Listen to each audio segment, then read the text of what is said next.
Honorable Speaker, honorable members of Parliament, on the authority of His Excellency, the President Nana Addo Dankwa Akufo-Addo, and pursuant to Article 179 of the 1992 Constitution of the Republic of Ghana and Section 21(3) of the PFM Act 2016 of Act 921, I respectfully, Mr. Speaker, present to you the budget statement and economic policy of government for 2024 financial year.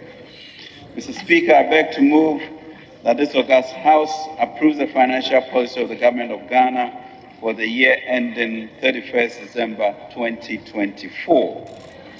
Respectively, I also submit to this honorable House the following statutory reports: the 2023 annual report on the petroleum funds in line with Section 48 of the Petroleum Revenue Management Act 2011, Act 815 as amended, and the 2023 report on the utilization of the African Union levies pursuant to Section 7 of the African Union Import Levies Act 2017, Act 952.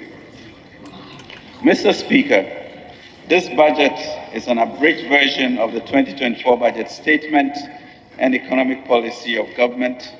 We have also developed a more detailed update on sectorial performance in a Volume 2 document. I request the Hansard Department to kindly capture these documents as the budget statement and economic policy of government for the financial year 2024. Mr. Speaker, I stand here today to present the 2024 budget, which seeks to advance us on the path towards fiscal consolidation, macro stability, and growth that began a year ago. Mr. Speaker, I first want to take the opportunity to express immense appreciation to His Excellency the President for the privilege to present the national budget on his behalf over the past 7 years. More importantly, I want to express my profound gratitude to God for the grace, mercy, and favor toward our nation. Together with the psalmist, let us say, "Bless the Lord, O my soul, and all that is within me. Bless His holy name. Bless the Lord, O my soul, and forget not all His benefits." Psalm 103, 1-2, Mr. Speaker. Mr. Speaker, I also wish to express my deep appreciation to you, Right Honorable Speaker, and the honorable members for their support over the years. We have not only agreed, but we also eventually find common ground in the interest of the Republic, and as we share in this collaboration, which will continue. Mr. Speaker, almost a year ago on Thursday, 24th November 2022, I presented the 2023 budget and, as always, gave an honest and forthright update on the economy, highlighting the extent of the challenges facing our country. Indeed, a month before, His Excellency the President also pointed out that never have so many malevolent forces come together in a perfect storm to impact our lives so dramatically. Key macro indicators then were uninspiring. Against that backdrop, I then presented government's plan of recovery, focusing on restoring macroeconomic stability, coordinating an equitable debt operation program, ensuring that the vulnerable are well protected, negotiating a strong IMF program, a strong private sector growth agenda, and attracting significant green investments to promote growth. Mr. Speaker, in 2 out of the last 7 years, 2020 to 2022, the Ghanaian economy has faced challenges. The economy, growing at an average of 7% with a single-digit inflation, declining interest rates, and a stabilizing currency, suffered unforeseen shocks like many other economies. GDP growth slumped from 6.5% in 2019 to 0.5% in 2020 as the lockdown and closure of businesses and the ports had a devastating effect on the economy, triggering cost of living crisis that has made lives difficult for the Ghanaian people. Though battered and bruised, we are not broken, and our resilience is manifesting. Mr. Speaker, we also saw the damaging effect that the economic downturn had on Ghana's already stretched revenues. This was even made worse by the additional expenditures that were required during the COVID-19 pandemic to ensure that life and livelihoods were protected. Mr. Speaker, 2020 was also in an election year, the first ever election in the Fourth Republic with zero donor funding.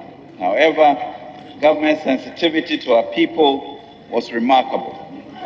No layoffs in the public service, salaries were dutifully paid over the year, free water and electricity for the entire population was provided, especially the lifeline consumers. Indeed, entrepreneurship was not ignored as this House passed the 600 million CD cap bus program for GEA, which was effectively deployed. Mr. Speaker, permit me to clarify that the disruption to our macroeconomic path over the last few years was not peculiar to Ghana.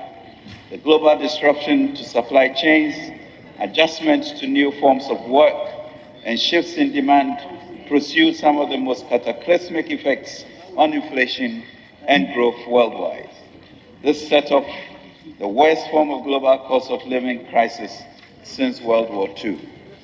We turned the corner when in record time, we completed the IMF first review of 6 performance criteria, 3 indicative targets, and 3 structural benchmarks.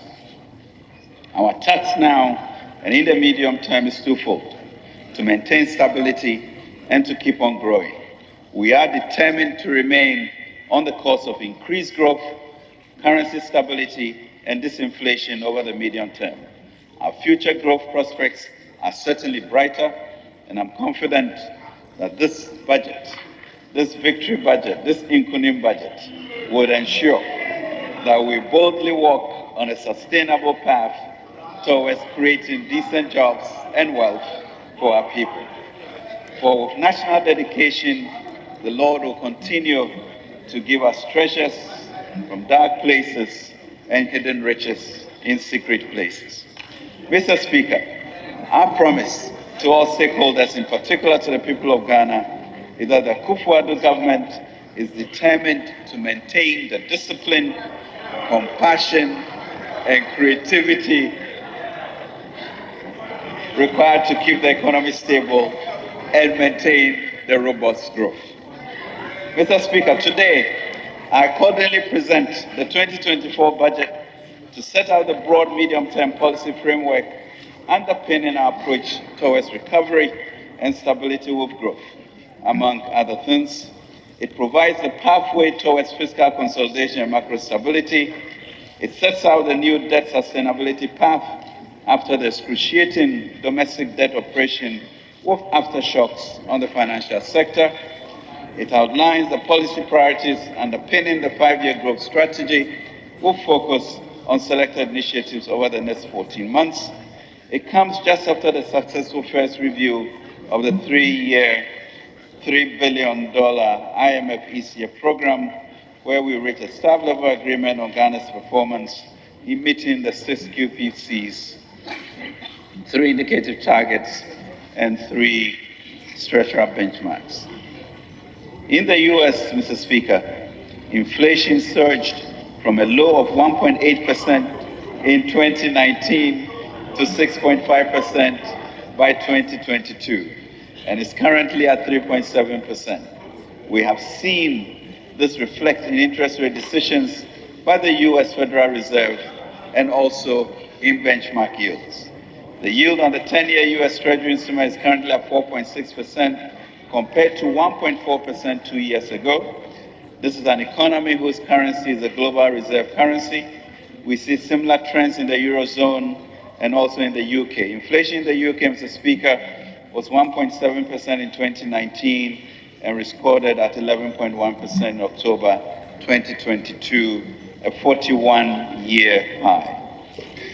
Mr. Speaker, in the media review, I informed the House that we had started turning the corner. Today, it is evident that we turned the corner when inflation started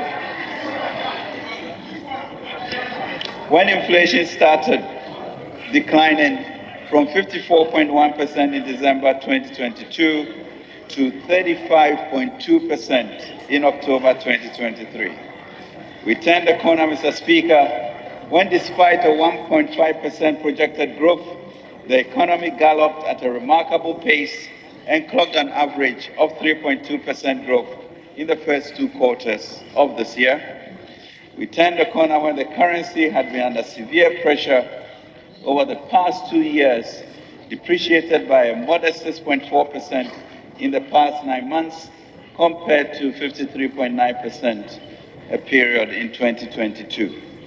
The performance of the cedi is also a reflection of the fact that confidence is back, revenues have improved, and that the recovery is indeed real and is here to stay. We turned the corner when companies started going back to the job markets to hire workers. We turned the corner when international credit rating agencies, which have not been favorable to Ghana in recent years, started being positive about the economy. And we turned the corner when the banking industry started to record and report a profit after tax growth of 43.8% of 6.2 billion this half year. All of this, Mr. Speaker, deepens our democratic development by prioritizing resources for institutions to support the conduct of the 2024 general elections. It commits us to funding existing projects in roads, rural electrification, rural telephony, IPEP, and our areas. Mr. Speaker, the 2024 budget is even more significant because we cross, Mr. Speaker, the 1 trillion gross domestic product mark for the first time in our economic history.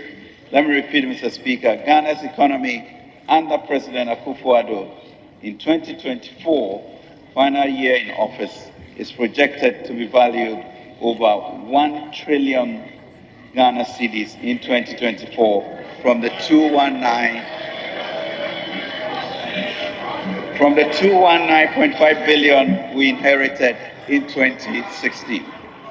Mr. Speaker, 2024, 1 trillion gross domestic product.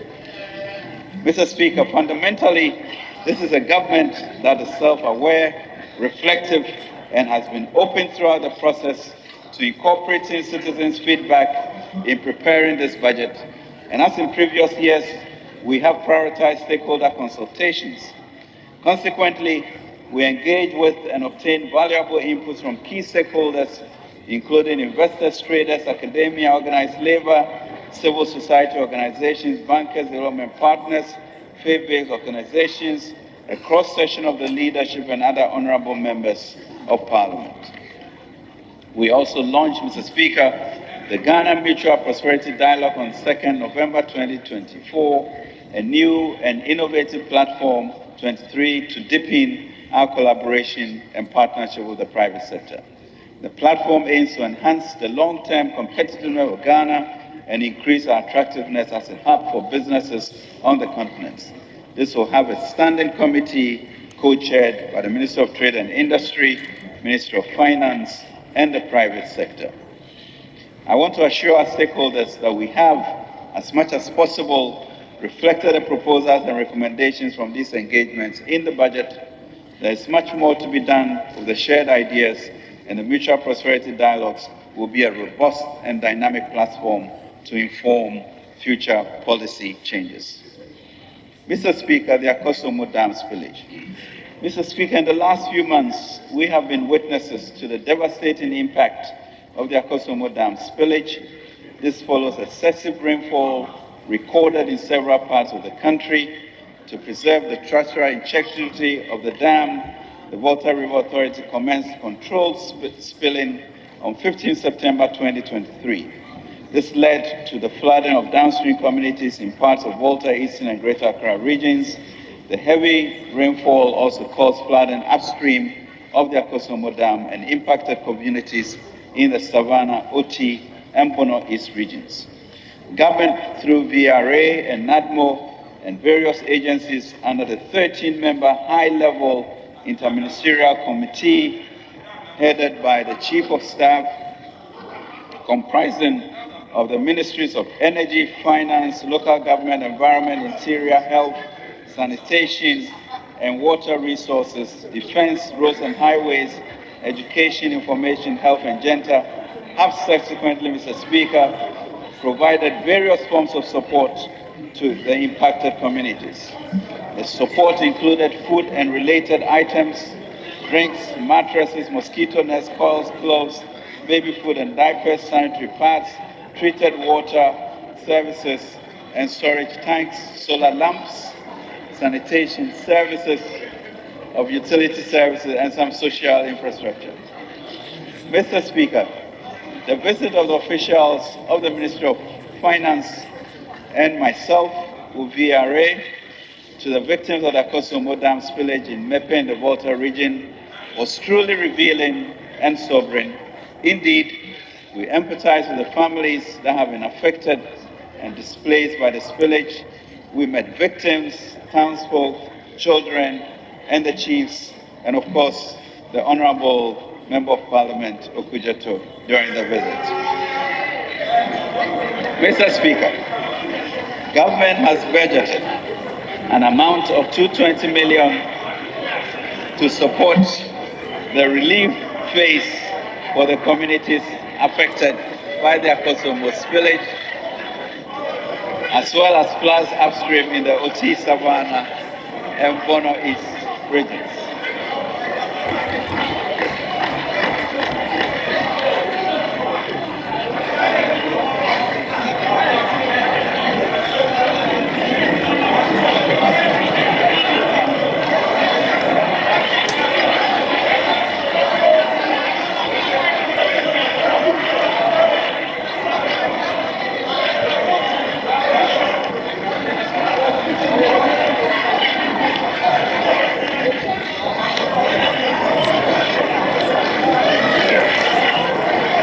Mr. Speaker, honorable members,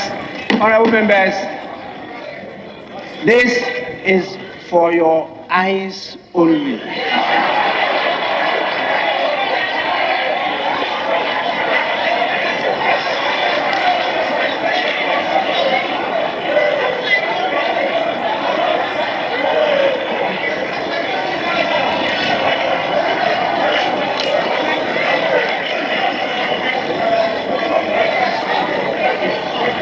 Honorable members, Mr. Speaker, please, it is not for your mouth, it's for your eyes. So let's go on. Let's go on. Mr. Speaker, we couldn't help but to show a shot of the Honorable Member of Parliament, Okujeto, in this picture. Mr. Speaker, in addition, the Ministry of Finance, after the visit, was quickened to respond. We have requested funding from the World Bank under the IDA Crisis Response Window to support the resettlement of the victims, restoration of livelihoods, compensation, and reconstruction of infrastructure in the affected communities. Mr. Speaker, we recognize the place of climate policy and financing to help address the long-term effects of climate change on victims of drought, flooding, and other adverse weather events. Accordingly, the Ministry has applied to the Global Shield Against Climate Risk Fund, an initiative launched by President Nana Akufo-Addo and Chancellor Scholz during the COP27 in Sharm el-Sheikh, to assess additional financial resources to support communities upstream and downstream of the Kosomo Dam. I convey the sincere appreciations of His Excellency the President and the entire government to all groups and individuals who have empathized with and supported the affected families. It is in the same spirit that we must continue to be grateful to God that no lives have been lost due to the devastating spillage from the Kosomo Dam and the support that we have all given. Mr. Speaker, we have worked hard and invested significant resources. And being sure of this knowledge, I can confidently assert that over the past 7 years, every sector has been positively impacted. every household has been positively impacted by our social intervention programs.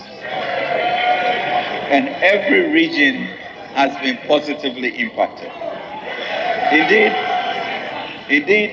President Akufo-Addo has deepened decentralization development by investing 442 million to create and resource 6 new administrative regions, the most in our history since independence.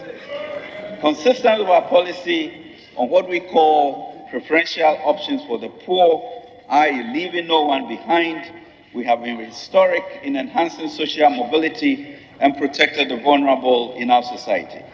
In this regard, we have since 2017 improved access to quality senior high school education for about 5.7 million Ghanaians by investing 8 billion cedis in the future of our next generation. We have increased enrollment and learning outcomes of 3.8 million pupils by investing over 3.6 billion in the school feeding program. We have reformed the NHIS to improve and expand health service delivery to 16 million Ghanaians out of the targeted 20 million Ghanaians. We have supported foundational education of over 6 million pupils by investing 248.5 million as capitation grants. Mr. Speaker, we also have more women in schools than men.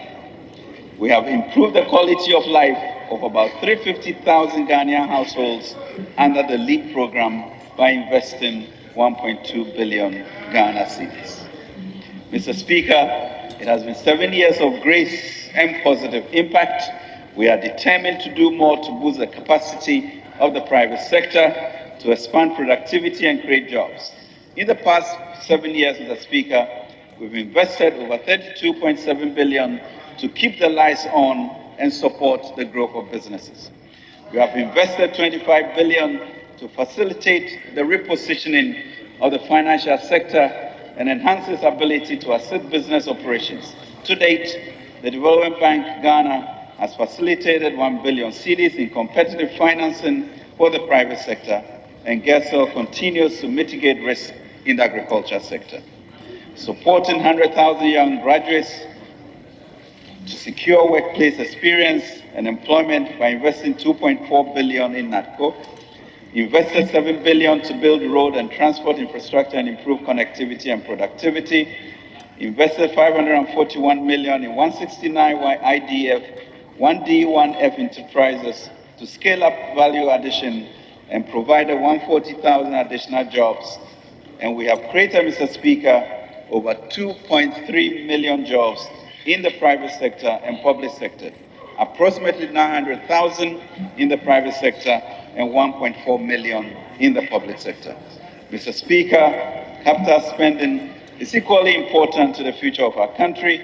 Consequently, we mobilized and deployed resources, expanded the railway network, including connecting Tema to Mpakadan to promote trade on the Eastern Corridor, construction of 12 fish landing sites and 2 fishing harbors at the cost of 19.5 billion to promote the fishery-based livelihood of our coastal folks, improved community infrastructure by investing 2.2 billion into over 2,000 projects under the IPEP initiative, promoting inner city development by spending 190 million under the Zongo Development Fund, expanded and improved the road network by investing about 16 billion, Mr. Speaker, recording the most kilometers of roads and interchanges done in the nation's history. Mr. Speaker, we also invested 1.7 billion in the National Identification Scheme to ensure that 17.5 million eligible Ghanaians acquire security-sensitive ID cards. This has laid the foundation for a prosperous future where digitalization provides more convenience, introduces an added layer of efficiency in delivery of public services, and enhances our ability to safeguard our national interests. Mr. Speaker, I want to stress at this juncture that Ghana has paid its dues, Ghana has turned the corner, and we are getting back on track. Despite these successes, we have to do more to reinforce our stability and guarantee decent jobs with good pay for the young people of our country. As such, through the 2024 budget, we'll deliver even more investment across the rail sector to place our economy on a firm growth trajectory that will create more jobs, safeguard our climate prospects, and deeply entrench Ghana as the seed country of Africa's development renaissance. Mr. Speaker, we'll continue to invest in ongoing projects, and on the external front, we'll conclude negotiations with the official creditor committee to ensure that the work on eligible externally funded projects resume.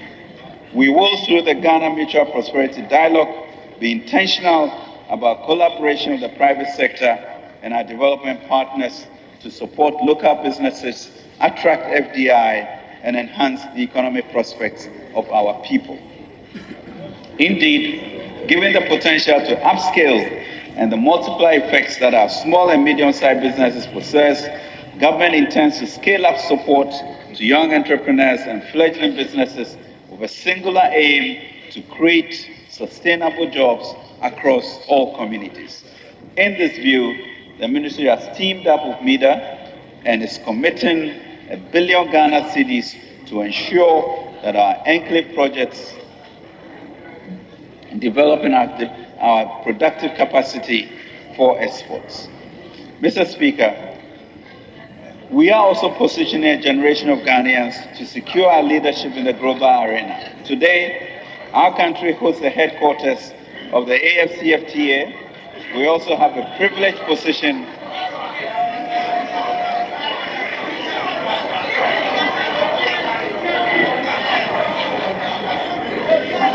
Mr. Speaker, we are also positioning our generation to secure our leadership in the global arena. Today, our country hosts the headquarters of the AFCFTA. We also have a privileged position in leading the climate change charge. As the agreed host of the Climate Vulnerable Forum Secretariat, we are galvanizing a coalition of 68 nations and 1.7 billion people to shape the climate discourse and secure resources for a just energy transition. Mr. Speaker, that is the promise of this budget, and we will keep our eyes firmly fixed on the future and build lasting prosperity for this and the next generation. Mr. Speaker, as members recall, we came into government in 2017 in a period of grave despondency, meager resources of 2 fish and 5 loaves. Today, we can only marvel at how the Lord has multiplied these resources. I'll now proceed, Mr. Speaker, to update the House on the macro-fiscal performance of the economy.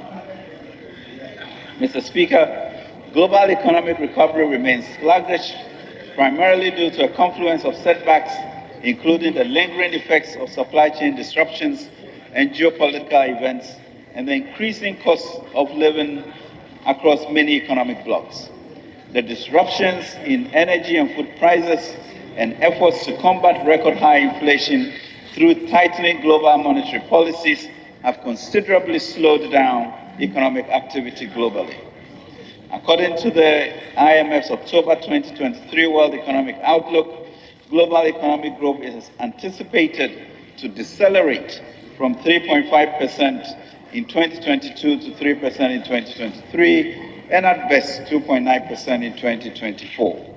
These projections are noticeably lower than the pre-pandemic historical average of 3.8% from 2000 to 2019. Projections of 3.1% global growth over the medium term are lowest in decades, and the prospects for countries to achieve higher living standards are also therefore bleak. Global inflation is expected to gradually decline because of monetary tightening and declining international commodity prices. Global inflation is expected to fall from its peak of 8.7% in 2022 to 6.9% in 2023 and further 5.8% in 2024. Mr. Speaker, macroeconomic important that I restate the targets we set in the 2023 Media Fiscal Review. These include overall GDP growth of 1.5%, non-oil real GDP rate of 1.5%, end period inflation of 31.3%, overall balance commitment of overall primary balance commitment of minus 5.7% of GDP, primary balance commitment basis of minus 5% of GDP, and gross international reserves, excluding oil funds, encumbered assets, and pledged assets, sufficient to cover at least 0.8 months of imports of goods and services by end 2023. Mr. Speaker, provisional macroeconomic data on the performance of the economy for the periods Q1 to Q3 2023 demonstrated government's relentless commitment to keep us on the high road to recovery. The IMF rightly described Ghana's recent macroeconomic performance in the first review as compelling performance, and I quote, "Honorable members, may we wish to refer to the IMF's press release numbered PR23/339 and dated 6 October 2023 for this update. As I indicated during the 2023 Media Fiscal Policy Review, the prompt deployment of strong fiscal and monetary policy measures largely accounts for the continued macroeconomic stability and economic recovery. Growth in 2023 has been more resilient than earlier expected. Inflation has been on the decline faster than expected. The fiscal and external balances have improved, and the exchange rate has broadly stabilized." Mr. Speaker, government introduced the Gold for Oil policy in 2022. The policy, which leverages the Bank of Ghana's domestic gold purchase program, was intended to provide foreign exchange financing for the importation of petroleum products and help reduce demand for US dollars from the bulk import distribution and export companies who would have otherwise gone to the market to source forex for the importation of petroleum products. Since then, Mr. Speaker, under the Gold for Oil Reserves program, the Bank of Ghana has purchased a total of 17.89 tons, $1.14 billion of gold to boost its gold reserves. In addition, under the G40 program, Gold for Oil program, 23 cargoes, circa 800,000 metric tons of gasoline and gas oil equivalent to 30% of national consumption have so far been imported. The G40 program has significantly contributed to the stabilization of the cedi-dollar exchange rate, 17 cedis to the dollar in November 2022 to 12 cedis to the dollar in November 2023, leading to a reduction in the export price of diesel from 23 cedis per liter, Mr. Speaker, to 12 cedis per liter today. Mr. Speaker, I'll now update the House on the performance of our macroeconomic indicators. Real GDP growth averaged 3.2% in the first half of 2023, compared to 2.9% in the same period in 2022, signaling a strong rebound. Robust growth in services averaged 6.3%, and agriculture also averaged 6.2%. Sectors were the key drivers. It is instructive to note that the average growth of 3.2% for the first two quarters of 2023 is higher than 2023 revised growth target of 1.5%.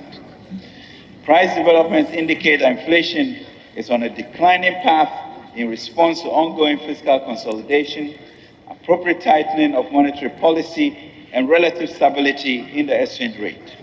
Headline inflation declined by over 16 percentage points from 34.1% in December 2022 to 38.1% in September 2023 and 35.2% as of October 2023. The cedi has stabilized against the US dollar since early 2023. Both a year-to-date, Mr. Speaker, a year-to-date cumulative depreciation of 25% compared to 54% in 2022.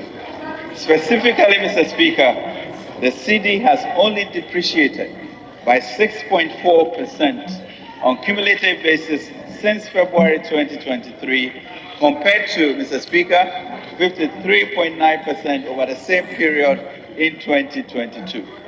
The stability of the cedi largely reflects the positive impact from the restoration of economic activity, including robust economic growth, improvement in the current account position, improvement in forex liquidity following the IMF ECF inflows, Bank of Ghana's domestic gold purchase program, reduced speculative forex demand as market confidence rebounds.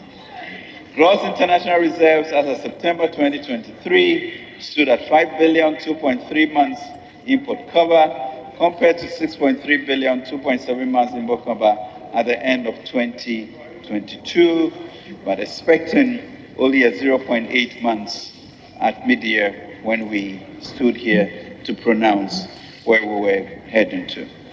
We are yet, Mr. Speaker, to reflect IMF, World Bank, and Cocoa Bank indications of approximately $2 billion by year-end. The current account turned positive at 1.1% of GDP at end June 2023, a monumental turnaround from the deficit of 2.1% of GDP at end December 2022.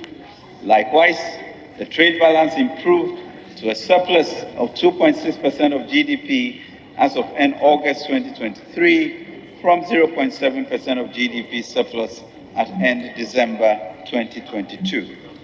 Though interest rates moderated from December 2022 to the first quarter 2023, they picked up again as T-bills remain the key debt instrument in the debt market after the DDEP. For instance, the 91-day Treasury declined from 35.5% in December 2022 to 18.5% in March 2023, but increased to 29.8% as of Monday, 13th November 2023. The overall budget deficit on commitment basis as of end August 2023 was a deficit of 3.0% of GDP, outperforming the targeted deficit of 4.6% of GDP. The outturn largely reflects improvements in revenue mobilization and slower execution of expenditure. The corresponding primary balance on commitment basis was a deficit of 0.7% of GDP, also outperforming the target surplus of 0.9% of GDP. Public debt accumulation has slowed down significantly as government continued to consolidate its public finances, and also reflects the impact of the domestic debt exchange program and the ongoing external debt restructuring. Total public debt has declined from 73.1% of GDP at the end of 2022, Mr. Speaker, to 66.4% of GDP as at September 2023. The completion of external debt restructuring is expected to further improve Ghana's debt to GDP ratio. Mr. Speaker, the 2023 fiscal framework was revised during the 2023 mid-year fiscal policy review to reflect updated macro-fiscal developments and align with the fiscal adjustment path under the IMF-supported PC-PEG path. Mr. Speaker, the fiscal performance for the first 8 months of the year using provisional data shows significant progress towards a stronger fiscal consolidation. More specifically, Mr. Speaker, total revenue and grants was 71.9 billion, 9.3% of GDP, 2.8% lower than the program target of 82.2 billion, 9.6% of GDP. Total expenditure commitment was 104.6 billion, 12.2% of GDP, 14.1% lower than the target of 121.8 billion, 14.2% of GDP. Primary expenditure commitment was 84.7 billion, 9.9% of GDP, 6.0% lower than the target of 90.1 billion, 10.5% of GDP. Primary balance commitment was a deficit of 5.5 billion, or 0.7% of GDP, compared to the target deficit of 7.9 billion, 0.9% of GDP. Overall fiscal balance commitment was a deficit of 25.4 billion, 3% of GDP, compared to target deficit of 39.6 billion, or 4.6% of GDP. And overall fiscal balance cash was a deficit of 26.1 billion, 3% of GDP, compared to the target deficit of 44.6 billion, 5.2% of GDP. Mr. Speaker, we are doing much better than predicted. Mr. Speaker, based on the overall macroeconomic objectives and the medium-term targets, the following macroeconomic targets are set for the 2024 fiscal year.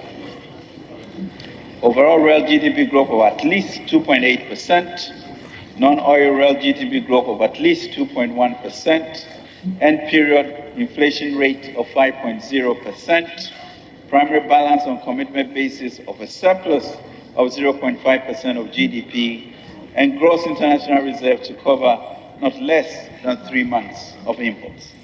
Mr. Speaker, the 2024 and medium-term fiscal framework has been prepared in line with the objectives and policy priorities of a 3-year IMF-supported PCPEC program. The primary balance on commitment basis is the fiscal anchor we are using to assess our fiscal effort. Over the medium term, we plan to improve the primary balance commitment from a deficit of 4.3% of GDP in 2022 to deficit of 0.5% of GDP in 2023, a huge 3.9% adjustment. The primary balance is expected to improve further to a surplus at 0.5% of GDP in 2024 and 1.5% of GDP from 2025 onwards. Mr. Speaker, total revenue and grants is projected at 176.4 billion Ghana cedis, 16.8% of GDP, as we move towards our 18% target. And this is underpinned by permanent revenue measures, largely tax revenue measures amounting to 0.9% of GDP. Mr. Speaker, total expenditure is projected at 226.7 billion, 21.6% of GDP.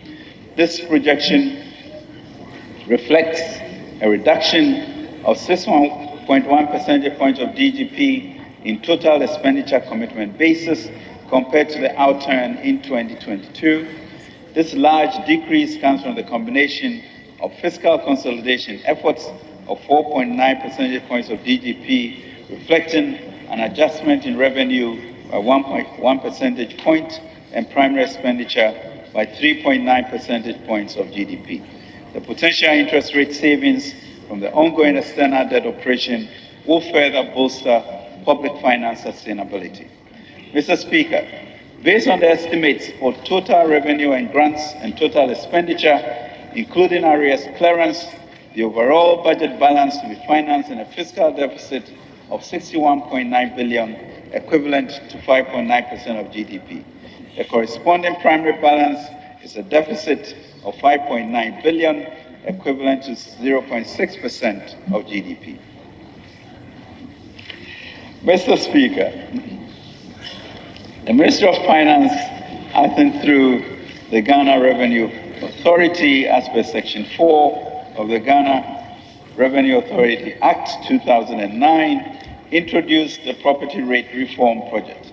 The objective was to develop a unified common platform capable of billing, collecting, and reporting property rates nationwide.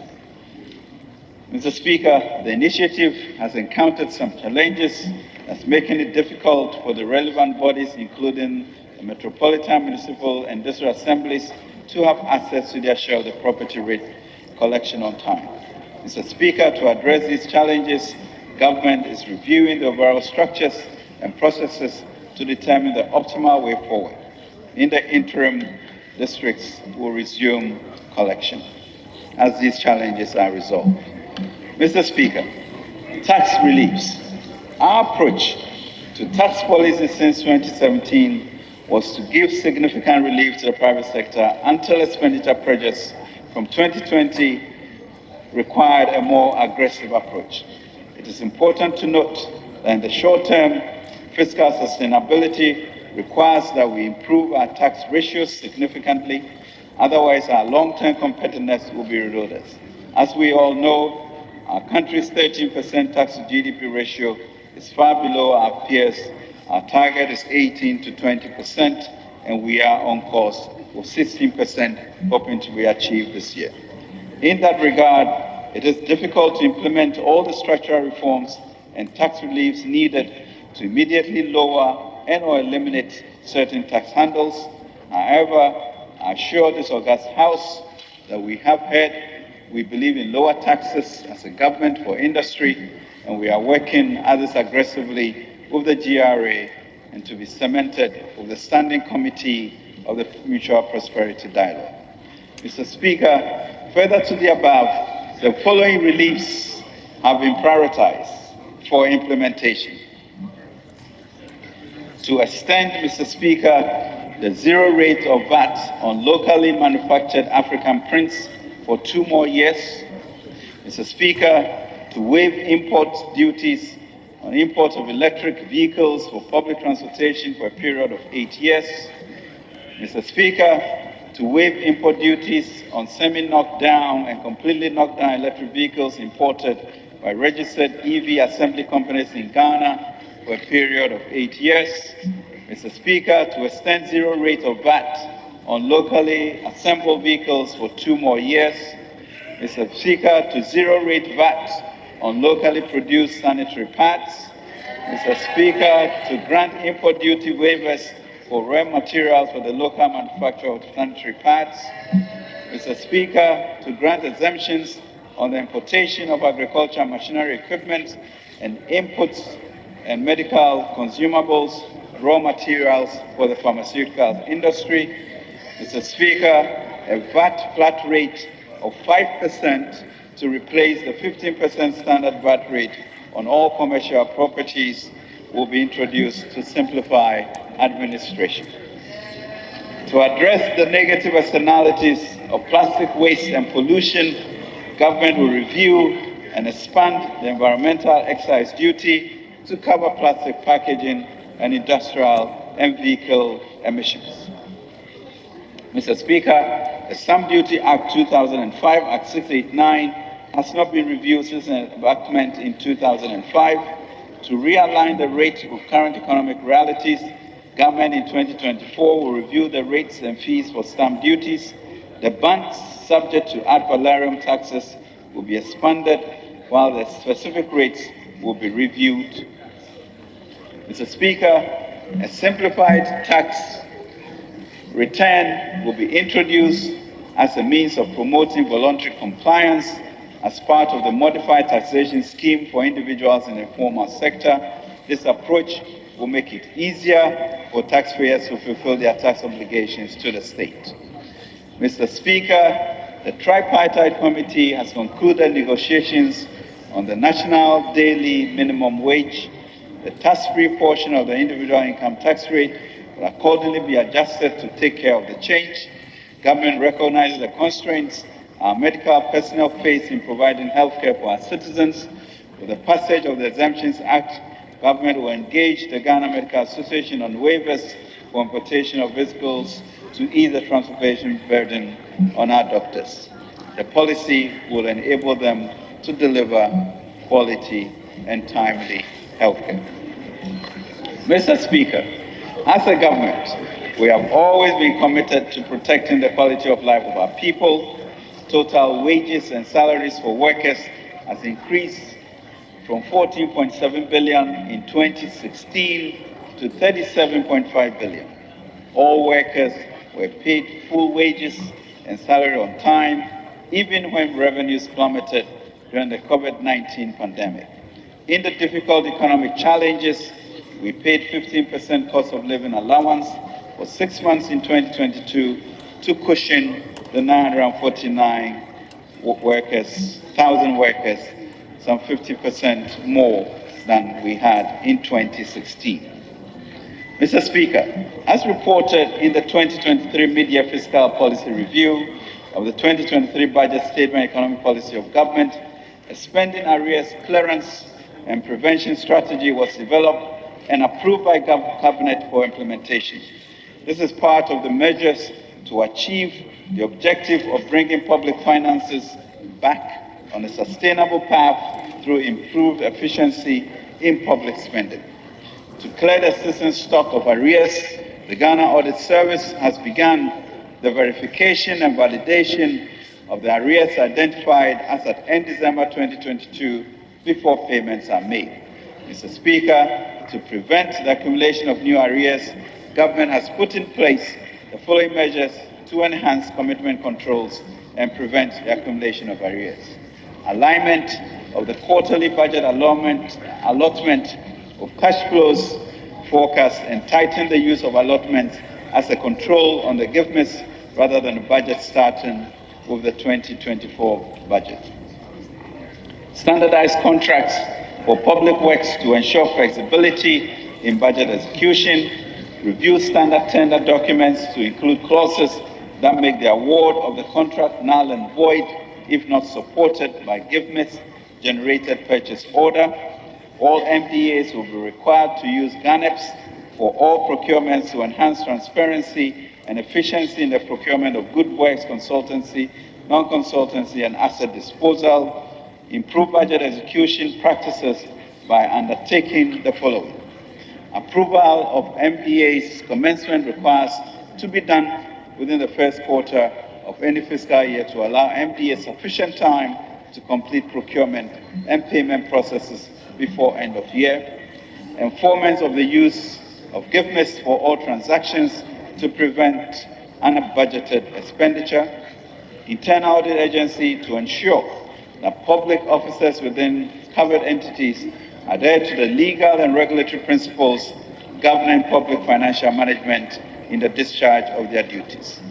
All public officers, particularly principal spending officers of covered entities, will be held to the strict application of the specified sections as specified in Section 96 to 98 of the PFM Act.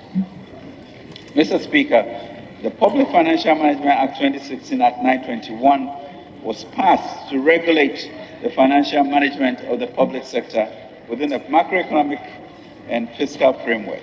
This law sets out stringent accounting, audit, and reporting requirements for public funds. As the first finance minister to oversee the implementation of this critical law, I am confident that this government has been the most transparent and accountable in our history. Over the past 7 years, I have laid before this House 55 statutory reports to fulfill the provision of this law. These include the annual report on petroleum funds, report on the utilization of the African levies as examples. We have also learned key lessons from the helpful feedback from our stakeholders. Most of these formed the core of the macro-critical reforms being implemented under the IMF-backed PCPEC program. Mr. Speaker, as the government's PCPEC program enters the second year, we plan to assess progress and deepen our collaborations for reforms at the PFM Summit to be organized by April 2024. We encourage our development partners to join us on this journey. Mr. Speaker, in the rail sector, we expect overall rail GDP growth to increase from an expected 2.3% in 2023 to 2.8% and reach 5% in 2027. This yields an average growth rate of 4.3% over the 2024-2027 period. Non-oil rail GDP is projected to slow down from an estimated 2.8% in 2023 to percent in 2024 and pick up to 2 to 5% by 2027, giving an average growth rate of 4.1% over the 2024-2027 period. Mr. Speaker, the Bank of Ghana has maintained the tight monetary policy stand to firm up the disinflation process. Among other measures, the bank has further raised the monetary policy rate by a cumulative 300 basis points in the year to September 2023 to 30%. In the outlook, monetary policy in 2024 and the medium term will aim to regain price stability. Inflation is expected to remain within the IMF's program's monetary policy consultation clause of 29.4%, with a symmetric band of 4% at the end of 2023, an end-year target of 15% in 2024, and trend further down to the medium-term target band of 8 plus or minus 2% by end December 2025. A tight monetary policy stance, favorable base drifts, relative stability on the foreign exchange market, and a favorable food harvest are expected to outweigh inflationary pressures over the near term. In the outlook, the external sector's performance will largely depend on the conclusion of negotiations with the country's external creditors. Also, the Bank of Ghana's policy thrust will remain focused on increasing external buffers through sustainable means. The exchange rate is expected to remain stable, supported by continued progress with the implementation of the IMF-supported program. Expected inflows from the cocoa syndication loan, the second tranche of the IMF loan, mining inflows, and the BOG's continuation of the Gold for Oil program. The main risks to the external outlook include increasing uncertainty about geopolitical tensions and volatility in commodity prices. Mr. Speaker, the IMF Executive Board approved Ghana's 3-year, $3 billion IMF-supported post-COVID-19 for economic growth on the 17th of May 2023, after the government of Ghana secured a staff-level agreement on the program in December 2022. The program, as you know, aims to restore macro stability and debt sustainability, build resilience through the implementation of wide-ranging and strong structural reforms in key sectors of the economy, and lay the foundations for stronger and more inclusive and private sector-led growth while protecting the poor and the vulnerable.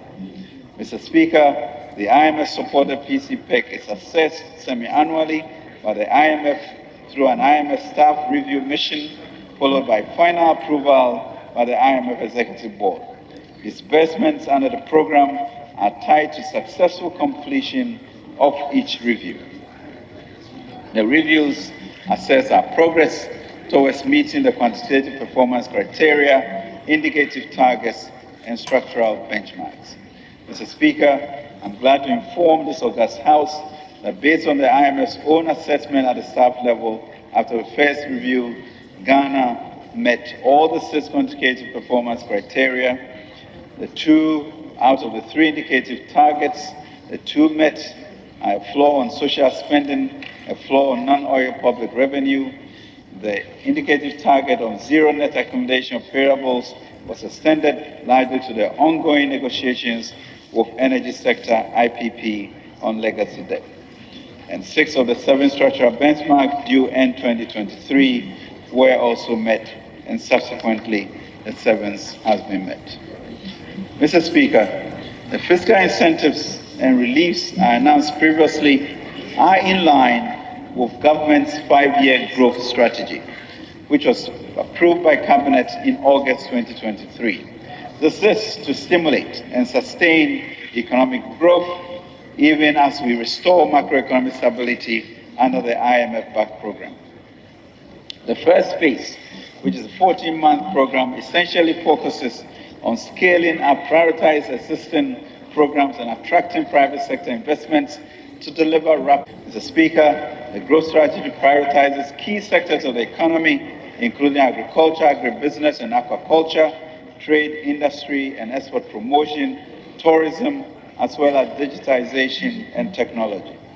The recently launched Ghana Mutual Prosperity Dialogue will support this path of growth.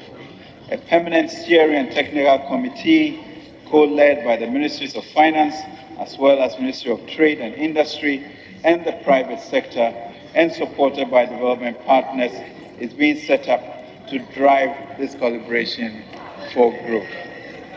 Mr. Speaker, last year I discussed the enormous impact of the food import bill on exchange rate volatility and inflation. I made clear how unsustainable the imports are and the need to change course. The growth strategy therefore supports the implementation of interventions that increases our capacity to produce, deepen value chains, facilitate and modernize storage facilities, and increase the shelf life of products. These improvements are expected to help support exports, build forests, exchange buffers, and reduce inflation of earmarked funds. Mr. Speaker, we would also like to appreciate on this level the contributions of key stakeholders, including the Managing Director, the management and staff of the IMF, the World Bank, the AFDP, and development partners who play diverse roles in this journey. Mr. Speaker, we are equally grateful to the Council of State, CSOs, labor unions, employees association, AGI, FBOs, think tanks and research institutions, and all other stakeholders who played various roles in the process. Let me note, Mr. Speaker, Labour's remarkable composure and historic agreement yesterday to ensure that our discussions with the fund was not derailed. We thank Labour for this. Mr. Speaker, Planting for Food and Jobs 2.0.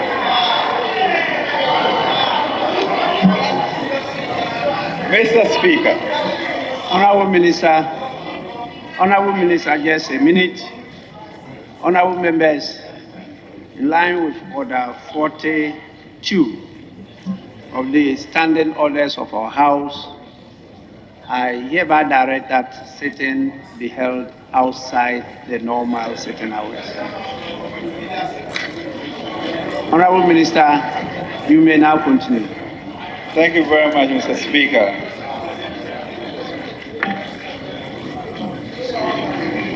Mr. Speaker, in seeking to change the course of the agriculture sector, the President in August 2023, with the new Minister of Agriculture, launched the Planting for Food and Jobs 2.0. By design, PFJ 2.0 places greater emphasis on value chain approaches and focuses on strengthening linkages between actors along eligible agricultural commodity value chains, broadly categorized into grains, roots, and tuber vegetables and poultry. The PFJ has a special focus on poultry to address the heavy reliance on imports. Accordingly, 15 anchor farmers and 500 outgrowers in 5 regions, Ashanti, Greater Accra, Bono, East, and Eastern regions, will be selected to produce 65,000 metric tons of broilers in 2024.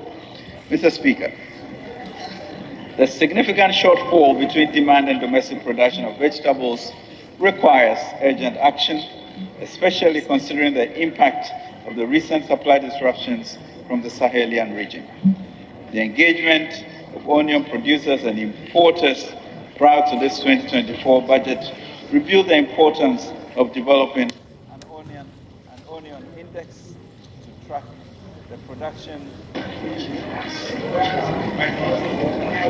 The engagement of onion producers and importers prior to this 2024 budget revealed the importance of developing an onion index to track the production, distribution, and consumption of the commodity. It emerged during these engagements that in 2022, demand for onions was 314,000 metric tons, while the local production was 179,000 metric tons. In addition, the national demand for tomatoes in 2022 was estimated at 1.3 million metric tons, while local production stood at 468,000 metric tons. These are two prominent vegetables in the Ghanaian households. Mr. Speaker, PFJ2 therefore seeks to improve the supply and utilization of high-quality inputs, facilitate credit guarantees for aggregators to procure improved seeds, fertilizers, and pesticides, and supply them on zero-interest credit terms to vegetable farmers in the immediate and short-term future. Furthermore, the condition and capacity of existing warehouses will be improved to enhance the condition and capacity in storing bumper harvest and maintaining price stability.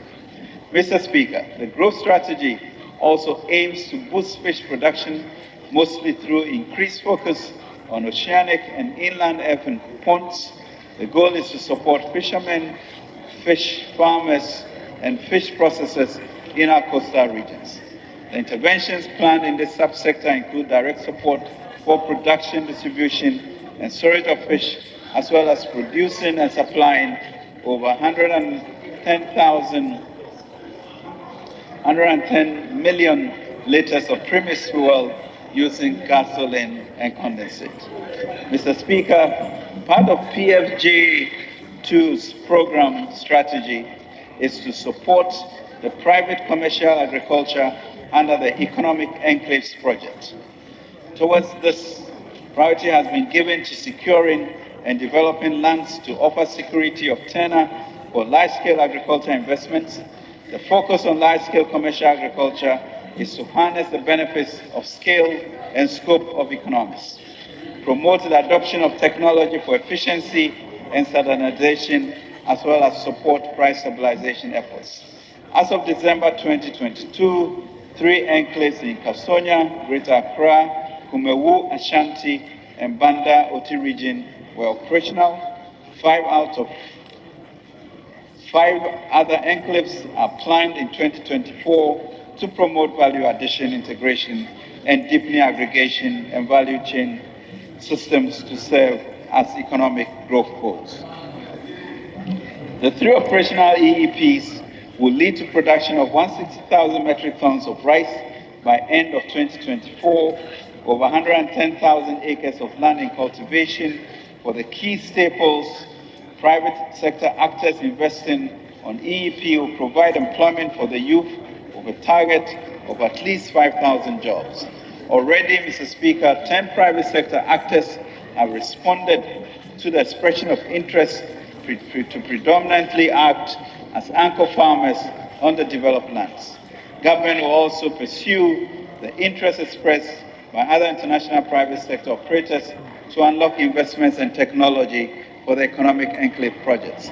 We are also using the EEP to leverage catalytic financing from key partners, including MasterCard Foundation and the African Development Bank. To implement the economic enclave at scale and speed, as I mentioned, Ghana Cedis 1 billion has been allocated to Millennium Development Authority to complement PFJ 2.0. This funding will be dedicated to providing critical infrastructure, including irrigation canals, as well as cleaning and developing land for private sector actors in the EEP. Other key interventions under the Ghana Cares program, such as the completion of a foundry, will benefit from this funding. MEDA has a remarkable record from the implementation of 2 compacts under the Millennium Challenge Corporation, one of which was agriculture and agribusiness. They continue to demonstrate experience and ingenuity that will accelerate the delivery of the growth goals to transform agriculture in our country. Mr. Speaker, the Digital Youth Village as a key initiative under Ghana Cares involves collaboration between the Ministry of Communication and Digitalization, Ministry of Finance, and University of Ghana to support tech entrepreneurs and create vibrant tech hubs. To date, the DYV project has completed the design, land location, site clearance, as well as securing an architect and contractor initiating the construction phase. Phase 1 of DYV project is expected to be completed before end December 2024. Mr. Speaker, in the area of trade, industry, and export, the key operations under 1D1F free zones, export promotion, strategic anchor industries, and business regulatory reforms have been prioritized under the growth strategy. Altogether, earnings from non-traditional export are expected to increase to 4 billion and 4.8 billion in 2024 from 3.51 billion in 2022. 271 license-free zone companies are expected to increase earnings to 2.19 billion in 2024 compared to earnings of 1.8 billion from 207 license-free zone companies in 2022. Mr. Speaker, Ghana remains the preferred tourist destination in the sub-region. The steady stream of domestic and international tourists also requires dedicated spaces in cities to drive a night economy and tourism. As we promote December in Ghana initiatives, we'll also work towards enhancing security and the lightening infrastructure. A task force comprising public regulators and private sector actors has already been established to drive the night economy initiative and the public-private partnership arrangements. Mr. Speaker, on 14th November 2022, almost exactly a year ago, government launched the Youth Start initiative as a direct response to the employment challenge facing our country. Through this initiative, government sought to create an entrepreneurial nation by providing training, competitive funding, access to markets and technology to our youth. This is to cause a cultural shift and guide our teeming youth into entrepreneurship by assisting them to start, build, and grow their own businesses. Mr. Speaker, a year on, the preparatory works have been completed.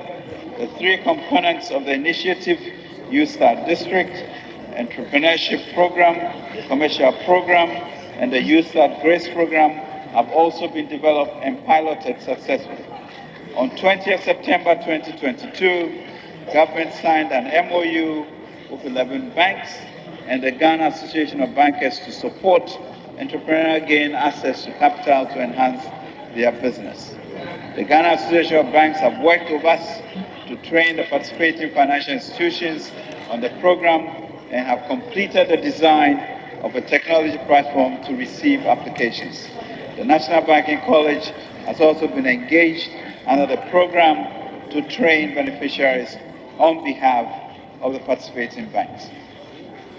Mr. Speaker, the Ghana Enterprises Agency and the National Entrepreneurship and Innovation Program has been brought together as a cohesive unit to co-lead the district entrepreneurship component of the Youth Start program. Mr. Speaker, all is set to accelerate the implementation of Youth Start. We are working with our partners, the World Bank, to secure additional financing, Mr. Speaker, of $150 million US. On our own, we are committing 200 million Ghana cedis to ensure that more young persons are supported into entrepreneurship.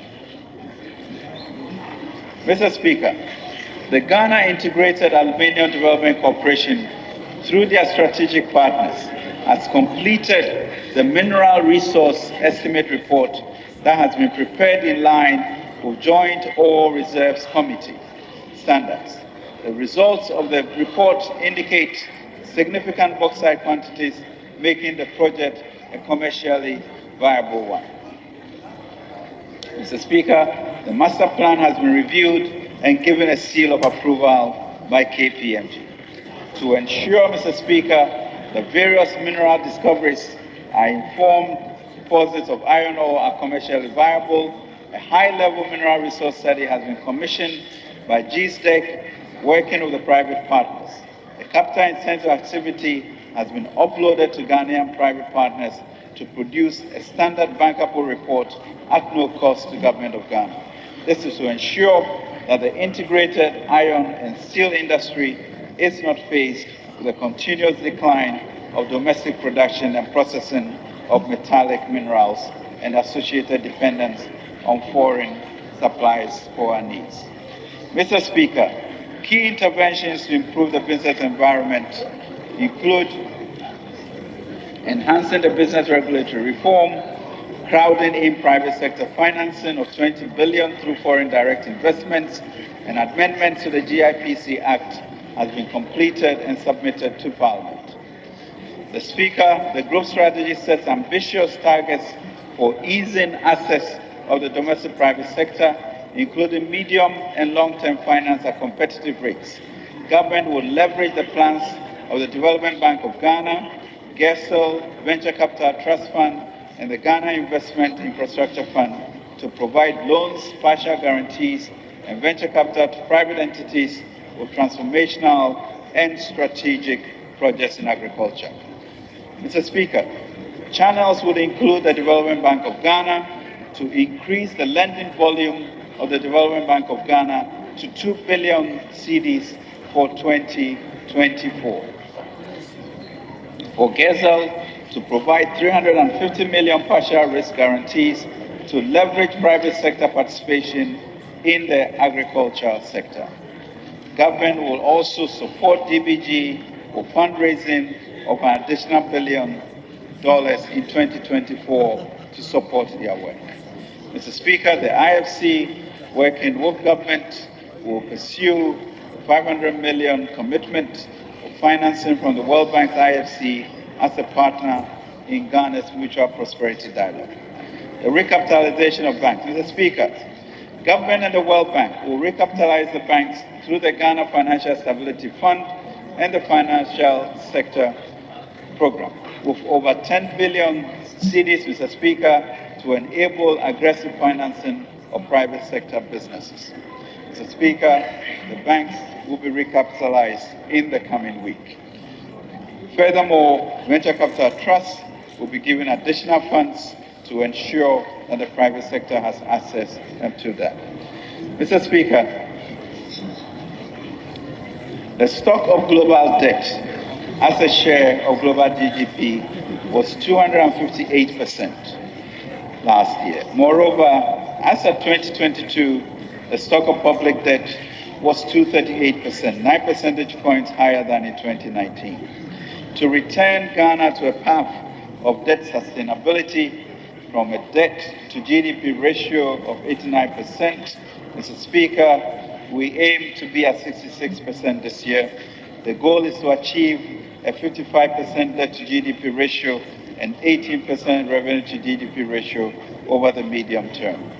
Mr. Speaker, Ghana completed the first phase of the DDEP in February 2023, where 82 billion cedis of old domestic debts were exchanged for new bonds.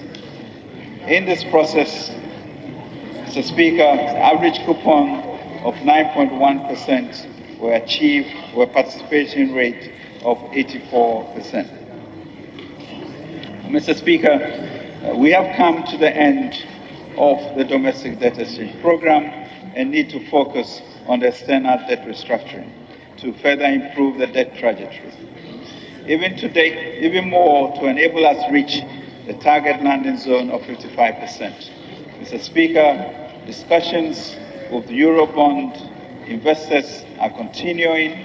We have given a broad outline of 20 to 40% haircut under 20 years and interest rates of less than 5%. Ghana bilateral creditors, Mr. Speaker, are also working with us, and we expect the OCC, Mr. Speaker, to come up with a memorandum of understanding which would ensure that this body co-chaired by France and China will deliver the appropriate MOU to the IMF for their board meeting next week. Mr. Speaker, we envision that in the coming week, also extensive discussions of our IPPs should lead to some resolutions on our payments of energy systems. And Mr. Speaker, I'm confident that this will successfully be done in the coming few days or weeks. The fund, Mr. Speaker, is also offering $250 million from the World Bank, supported by sub-fund targeted at qualifying banks and SDIs, and a CD equivalent of $500 million of GOG-funded sub-fund that will help, as I mentioned, to recapitalize a state-owned financial institution, as well as potentially supporting other indigenously controlled financial institutions.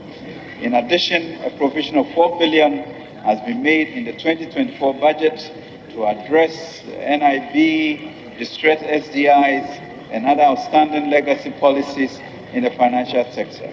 Notwithstanding the ongoing litigation commenced by shareholders of Black Shield Capital Management Limited, formerly Gold Shield Securities, the SEC will continue to engage the official liquidator and clients of the defined Black Shield to reach a consensus on a framework for a bailout, intervention, and an amicable resolution to the impact. Mr. Speaker, in the 2024 budget, government will build on the significant investment that have been made to date and promote its key interventions covering social spending, infrastructure governance, security, and climate change. Mr. Speaker, on social spending, the government's flagship free senior high school and TVET programs continues to create and expand access to secondary school education in the country. In a generation's time when we have a more educated population which sustains social mobility and cohesion, we appreciate the significance of these decisions. In the year under review, we continue to support, Mr. Speaker, far from this, in the year under review, we continue to support a total of 448,000 first-year senior high school students, bringing the total beneficiaries for 2023 academic year to 1.3 million students. In 2024, the implementation of this transformative initiative will continue. Mr. Speaker, we continue feeding grants for over 7,500 students in special schools and capitation grants to all public basic schools across the country. Additionally, registration fees of over 471,000 prospective candidates from public junior high school for the BCE were paid to guarantee that all candidates will sit for the examination. Mr. Speaker, support for beneficiaries of the LEAP program was sustained in 2023. Government invested some $298 million to support 350,000 families. In 2024, the program will improve financing by 50% more and continue to provide meals to more schools to enhance basic school enrollment. The National Health Insurance Scheme, Mr. Speaker, is now active with coverage of 60 million people, representing 80% of the targeted group. Efforts to integrate the Ghana card into the enrollment system are progressing steadily. Mr. Speaker, over 740 million has been invested to feed over 3.8 million pupils, one hot meal a day, in 10,000 of our public basic schools. In 2024, the program continued to provide meals to enhance basic school enrollment. Mr. Speaker, we continue to improve on our road networks, and Mr. Speaker, once the official accreditor committee has made its announcement, we will continue with all extended funded projects that will be resumed. However, the overflowing projects are ongoing and at various stages of completion. Kumasi Lake Road and Drainage Extension Project is completed. Reconstruction of Bichem Techimanchia Akumadin Road is 71% complete. Construction of flyover on the Accra-Tema motorway from Flower Port Roundabout is 60% complete.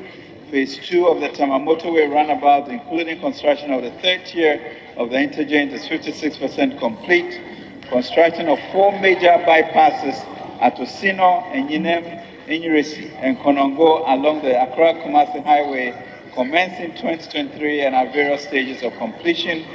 Reconstruction of Agona and Kwantatoka Road is 44% complete. Dualization of 4 main roads and traffic management works 100% complete. Selected roads in Secondary and Takoradi Phase 1 is 28% complete. Dualization of Nsawam of Fanko Road,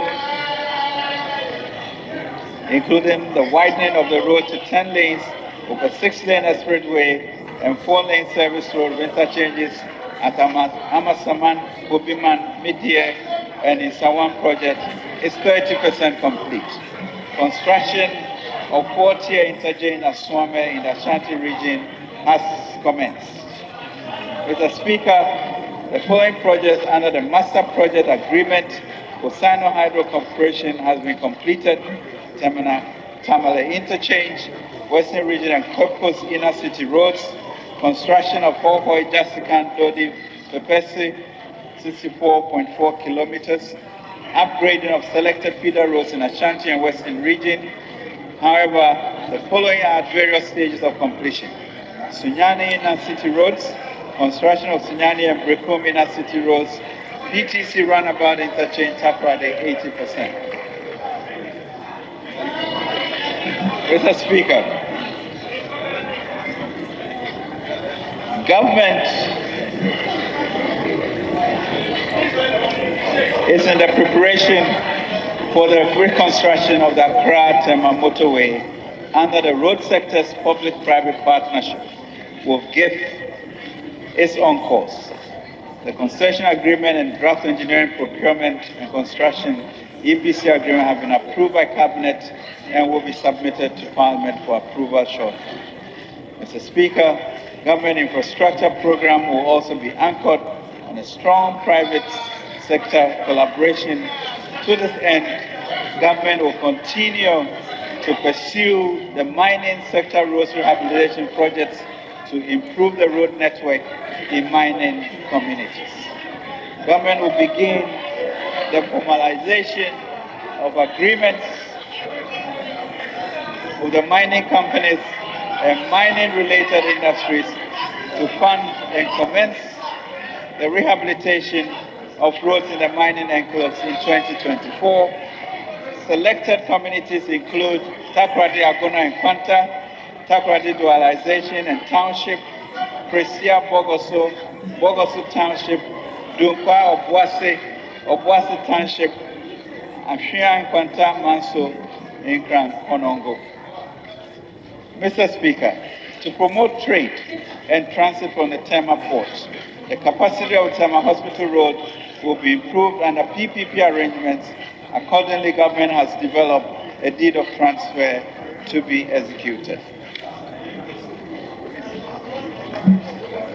Mr. Speaker, government has renegotiated the contract terms of the large general hospital project and will now be funded through the national budget.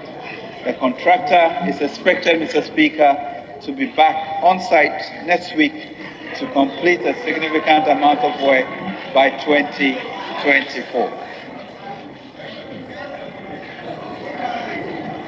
Mr. Speaker, in accordance with government's strong commitment to industrialization, a total of 169 One District, One Factory projects are currently operational, leading to a total employment of 169,000. An additional 152 factories are currently under construction and expected to be fully operational in 2024. These industries are expected to increase value our efforts to reset the economy. Mr. Speaker, to improve connectivity within the sub-region and facilitate tourism, the upgrading of the Tamale Airport has been completed. To complement this effort and facilitate trade through Ghana's transit corridor, the construction of the Buankra Integrated Logistical Terminal is being executed and is about 54% complete. Following the approval of Ghana's Energy Transition Investment Plan, government has commenced the development of a national electric vehicle policy as part of efforts to create an enabling environment for the uptake of electric vehicles. Mr. Speaker, government has rolled out the National Rental Assistance Scheme in February 2023 to ease the burden of huge rent advance payments by prospective tenants. Mr. Speaker, government continued works on phase 3 of the Security Services Housing Program involving the construction of 320 units for the Ghana Police Service at the Ghana National Police Training School, Tesano. In addition, work commenced on the first phase of the revised National Affordable Housing Program at Ofori-Atta that was launched by His Excellency the President and the Minister of Works and Housing. Government will commence work on the National Affordable Housing Project at the Deso in the Ashanti region to complement the Ofori-Atta project. Mr. Speaker, under the Infrastructure for Poverty Eradication Program, government continues to embark on strategic investments across our communities nationwide in line with the Fiscal Consolidation Plan. Through the development authorities, over 340 projects were completed in 2023 and accordingly handed over to the beneficiary communities. Rural telephony. Mr. Speaker, government constructed a total of 1,010 rural telephony sites under the Rural Telephony and Digital Inclusion Project to provide voice signals in underserved and unserved communities. In 2024, the remaining 1,006 sites will be built and integrated and financed for voice and data services to ensure reliable, affordable, and secure broadband infrastructure under the infrastructure. Mr. Speaker, with regards to rural electrification, in line with government to achieve universal access to electricity by 2024, a total of 189 communities have been connected to the national grid, with 211 communities at various stages of completion. The national electricity access is estimated to have reached 88.85% as of the third quarter of 2023. Our goal, of course, is to exceed 90% by the end of 2024. Mr. Speaker, under the Girls in ICT initiative, 2,000 girls and 200 ICT teachers in the Savannah and Northern regions were trained. Additionally, a total of 287 laptops were presented to the best performing students and teachers in both the Savannah and Northern regions. In 2024, 3,000 girls and 300 ICT teachers will be trained in Ashanti, Greater Accra, and Volta regions. Government, Mr. Speaker, seeks to continue to find a program to resource a one laptop per child program so that the population will become tech savvy. Mr. Speaker, we will look to raise appropriate financing for this. Mr. Speaker, the Ghana.gov platform deployed in 2020 has onboarded 1,541 MDAs, MMDAs, and state-owned enterprises, with 130 of these entities actively utilizing the platform for various functions, including processing payments. This has yielded a total of 164 billion since its inception. In 2024, NITA will enroll government agencies responsible for revenue collection onto the platform. In addition, a citizens app will be integrated into the platform to enrich citizens to government engagement and allow persons Ozi's ability to address the platform to foster inclusiveness. Mr. Speaker,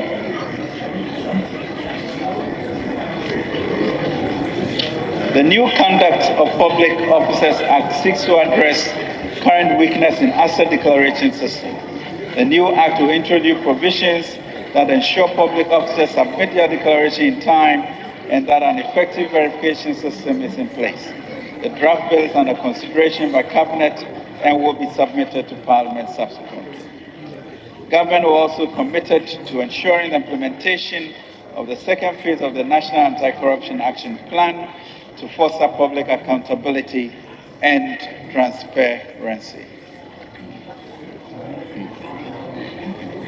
Mr. Speaker, government will continue to resource the Ghana Armed Forces to collaborate with other security services in the operations such as Cowleg, Calm Life, HALT, Gong Gong, Conquered Fit, etc.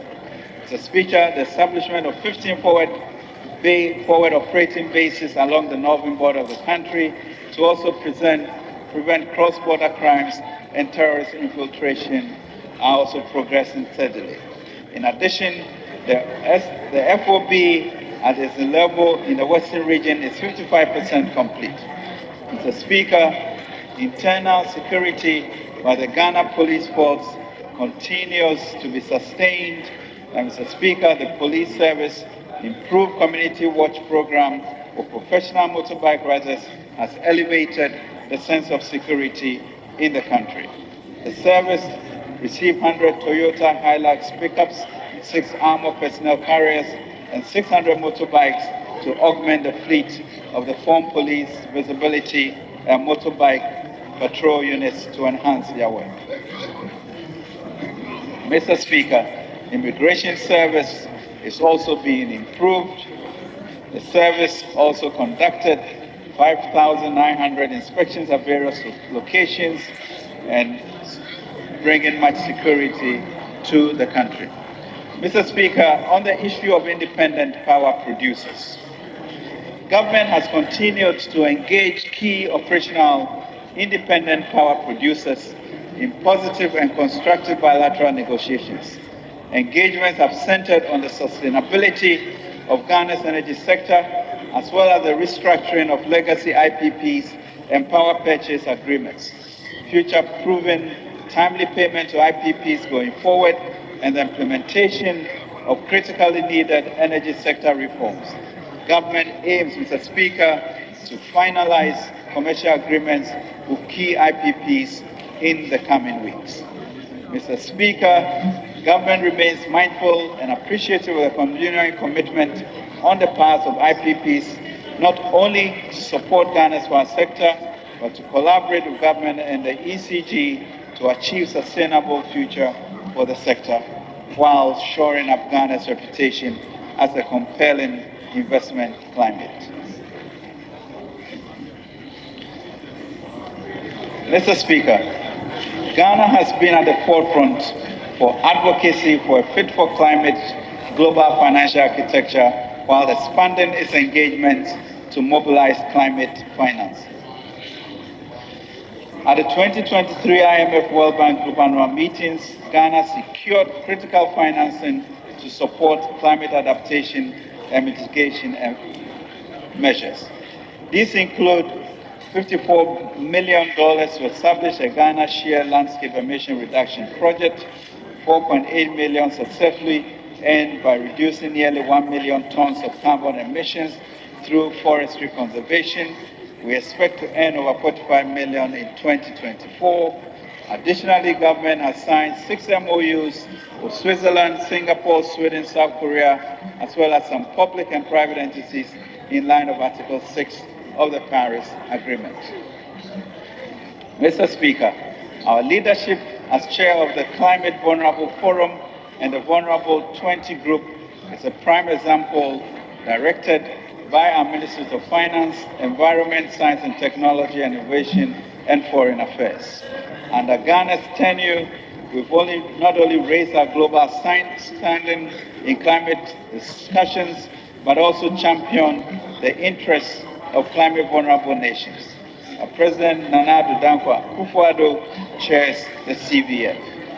Since 2021, under the direction of the Ghana's direction, the CVF and V20 have driven a forward-thinking agenda to counter climate change threats. Crucially, Ghana has been instrumental in pushing for reforms in the global financial system to make a more conducive environment for resilient growth and sustainable development. Mr. Speaker, advocating for reform the global financial system underscores our commitment to focus on a future where climate resilient growth and sustainable development are at the forefront. By championing this, Ghana will lead with a vision for climate resilience in a more environmentally imperative way. It is a pathway to enduring prosperity and stability for developing countries globally, ensuring that we are equipped to face climate challenges while progressing towards a sustainable and prosperous future. Mr. Speaker, today I have highlighted our collective achievements as a nation to this august House. I've also demonstrated how our investment over the last 7 years have positively impacted individuals, households, businesses, and communities. We have, Mr. Speaker, a safer country. We have a more physically and digitally connected society. We have a more educated and skilled population. Through our policy approach, the foundation for a country has been laid where ingenuity being encouraged, innovation is supported, public service is valued, responsibility is shared, prosperity is shared, and accountability for the custodianship of public resources is privatized.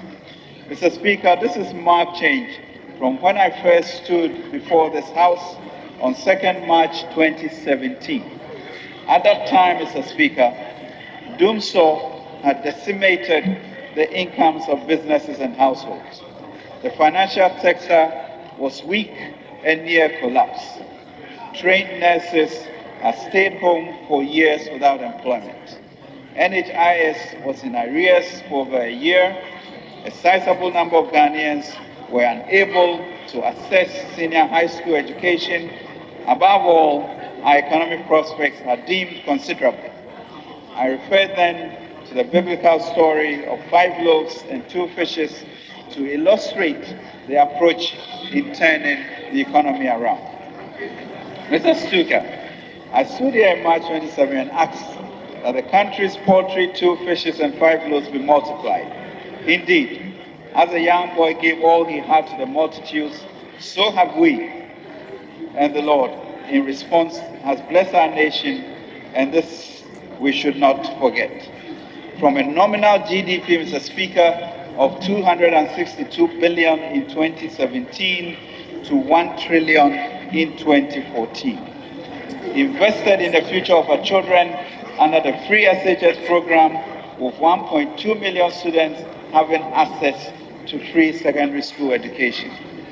We supported the poor and vulnerable through an enhanced LEAP program by increasing the number of beneficiary households from 212,000 in 2017 to 350,000 in 2023, with an aim of 450,000 in the medium term. We invested in provisioning 1 hot nutrition meal per day to 3.2 million pupils in our basic schools and provided steady income stream for 32,496 caterers. We invested the most in the construction, rehabilitation, and upgrading of major roads network across the country. We supported small businesses with 750 million during the COVID-19 pandemic through the CAPBAS program and other interventions. We invested, Mr. Speaker, in making sure that all public workers were paid every month during the COVID-19 pandemic, including the teachers who were paid for all the 9 months when the academic calendar was disrupted. We invested to strategically establish 160 factories across the districts under 1D1F, investing in the expansion of health infrastructure in every district under the Agenda 111 initiative. The greatest healthcare push in the history of our country.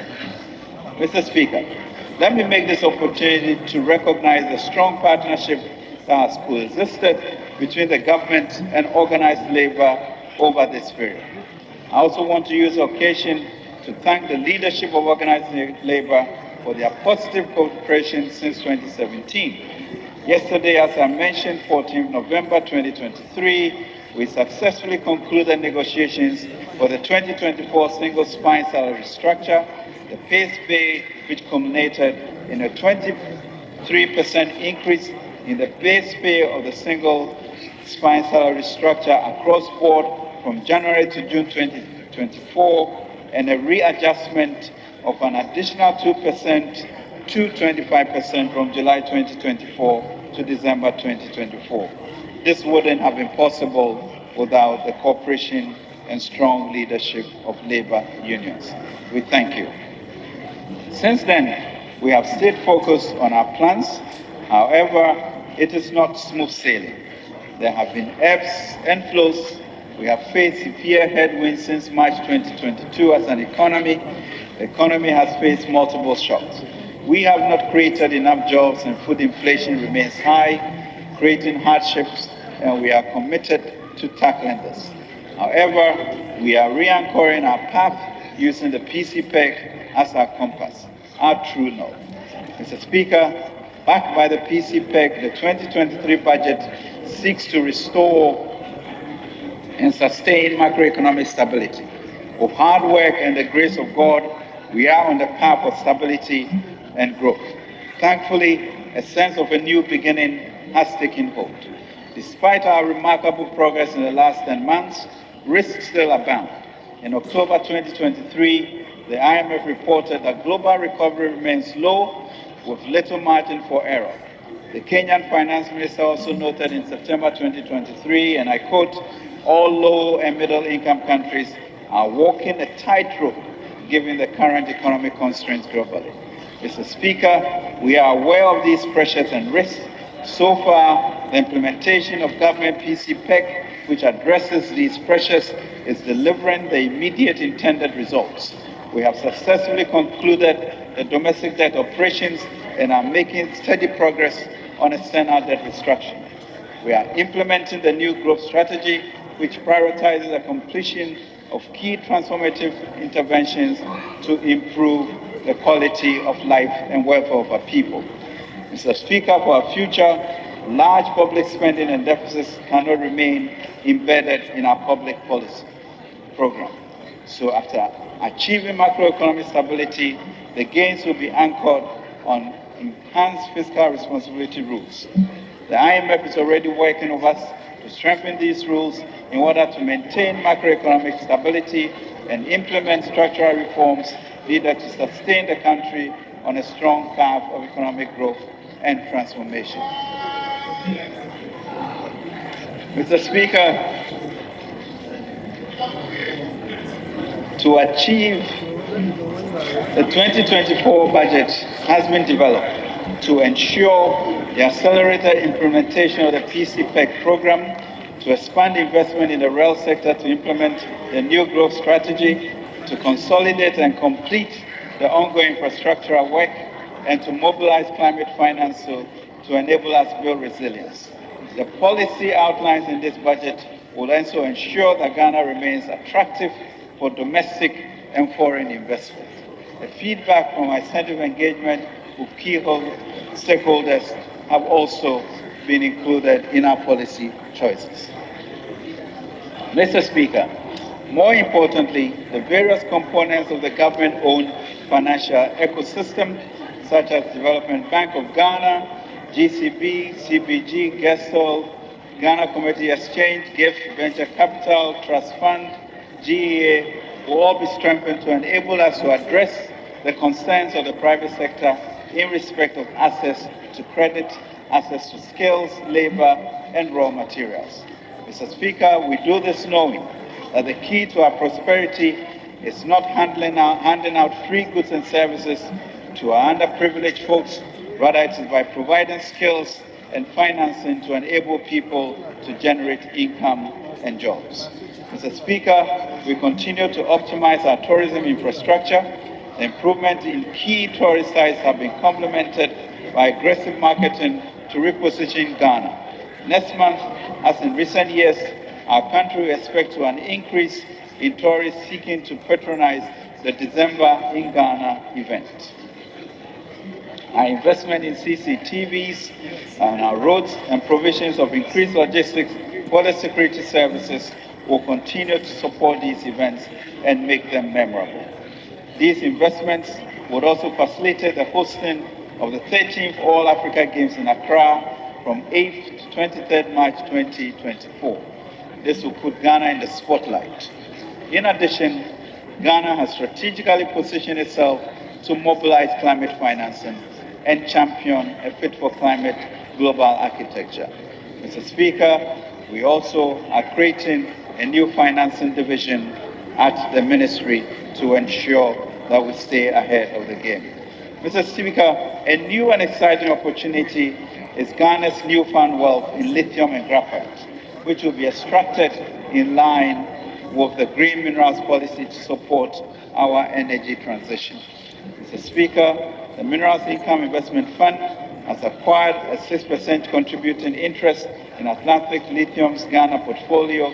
This will lead us to a new negotiating posture for all future extractive industry investments.